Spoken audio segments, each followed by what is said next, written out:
Ele me socorreu e falou, em nome de Jesus. E logo em seguida soltou 2 palavrões. Oi, seja bem-vindo em meu canal. Vamos ao vídeo? Olá, meu nome é Nanica, mas você pode me chamar de Nica. Por que eu tenho esse nome? Pois é, minha mãe sempre me contou que quando ela estava grávida de mim, ela tinha muito o desejo de comer banana nanica. E quando eu nasci, ela ainda não tinha nenhum nome para mim, pois ela desejava ter um menino. E como eu nasci uma menina e era bem pequenininha, então ela colocou meu nome de Nanica. Se eu fosse um menino, dizia ela me chamaria de Wesley. Bom, eu tinha naquela época 10 anos de idade e eu adorava ver os garotos soltando pipa na rua. Eles faziam umas pipas lindas, coloridas em formas de aquarela, com aquela rabiola enorme, de 2 ou 3 cores diferentes, que coloriam e enfeitavam o azul do céu.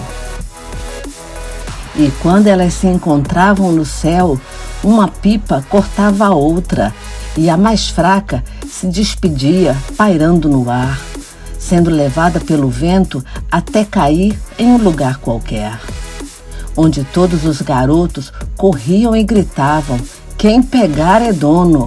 E os outros falavam, não, é minha, larga, eu cheguei primeiro, brigando pela pipa sem dono. Na minha rua, à beira da calçada, tinha um sem-teto que se chamava Senhor Zezinho. Eu tinha muito medo dele, pois ele bebia muito, gritava palavras ilícitas e fazia alguns gestos obscenos. Às vezes, ele estava calmo, mas na maioria do tempo, principalmente quando eu passava por ele começava a gritar. E eu, com medo, atravessava a rua e não olhava para ele, pois eu não me sentia à vontade em ter que ouvir todos aqueles palavrões e presenciar aqueles gestos obscenos que ele fazia. Minha mãe dizia que ele sofria de coprolalia, que é uma doença associada ao síndrome de Tourette, que é um distúrbio neuropsiquiátrico caracterizado por tics. Esses tics são movimentos espontâneos, sons ou expressões verbais que ocorrem sem a vontade da pessoa em questão. Assim como a gente não consegue controlar quando soluçamos ou espirramos. E eu acho que quando ele bebia bebidas alcoólicas, então ele tinha crises mais fortes. Mas eu morria de medo dele, mesmo sabendo que ele era doente. Um dia, eu peguei a bicicleta do meu irmão, aquelas bicicletas grandes com um quadro no meio. Pois é, eu peguei emprestada dele, naturalmente, sem ele saber.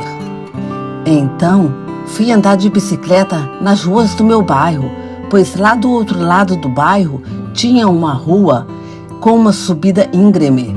Eu adorava pedalar nessa rua, para cima e para baixo, sendo que, quando era para baixo, eu descia aquela rua com toda a velocidade.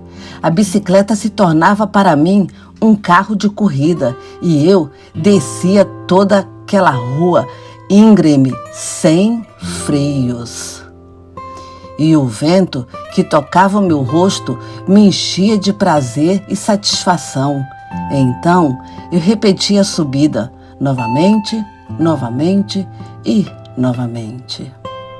Um dia, os garotos que soltavam pipas estavam empinando suas pipas nessa rua e eu, de bicicleta, entre aspas, emprestada, subia e descia a rua sem medir nenhuma consequência. Quando eu chego no final da rua, eu ainda estava em alta velocidade, quando de repente cruzou em minha frente uma das linhas de cerol que pegou direto no meu pescoço, me cortando e me arranhando todo o meu pescoço. E sem falar no tombo que eu levei, quebrando uma das pernas e me arranhando no braço. Na outra perna entrou um pedaço de ferro, aquele ferro do freio, enferrujado. Pois é, esse ferro do freio da bicicleta que se soltou com a queda, entrando direto na minha perna, bem acima do meu joelho. Eu estava lá, estatalada no chão, sangrando e gemendo de dor.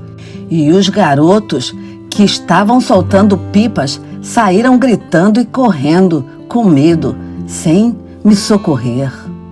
Pouco depois, eu vejo a sombra de um senhor que se aproximou de mim. Ele puxou fortemente o ferro enferrujado da minha perna e gritou, "Em nome de Jesus!" E logo em seguida, ele soltou 2 ou 3 palavrões, me pegando no colo e me levando para a casa de mamãe. Então, ela chamou o médico que veio me medicar e me levar para o hospital. Fiquei 15 dias no hospital.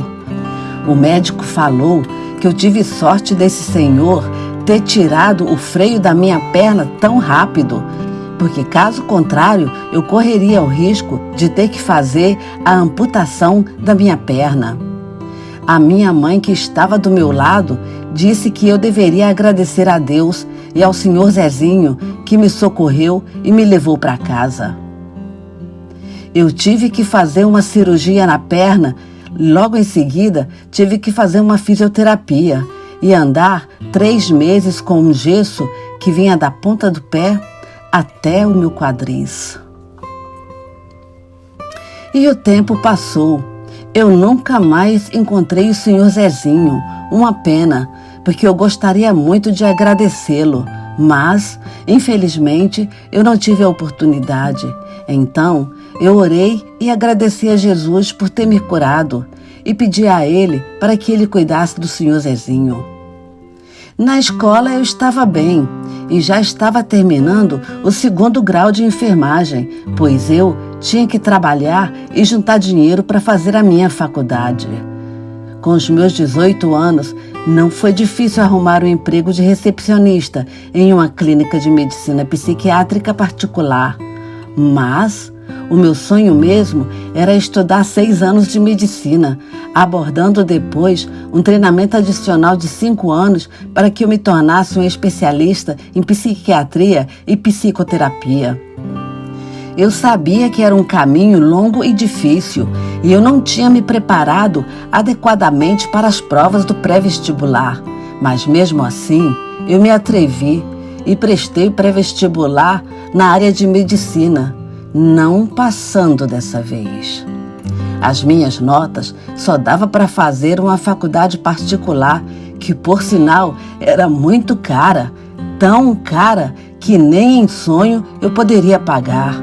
Então, eu resolvi fazer uma pós-graduação em enfermagem e com esse curso eu consegui com que eles me dessem uma promoção para auxiliar de enfermagem nessa mesma clínica psiquiátrica em que eu trabalhava como recepcionista. E convivendo com as situações e os problemas diários da psiquiatria, eu aprendi muito e foi aí que eu, depois de estudar bastante, ficando dia e noite enterrada nos livros, até que chegasse a época do pré-vestibular, que eu me matriculei e fiz as provas. Consegui tirar uma das melhores notas, podendo assim estudar na Universidade Federal do Rio de Janeiro, a qual eu já não precisava mais trabalhar para pagar mensalidades.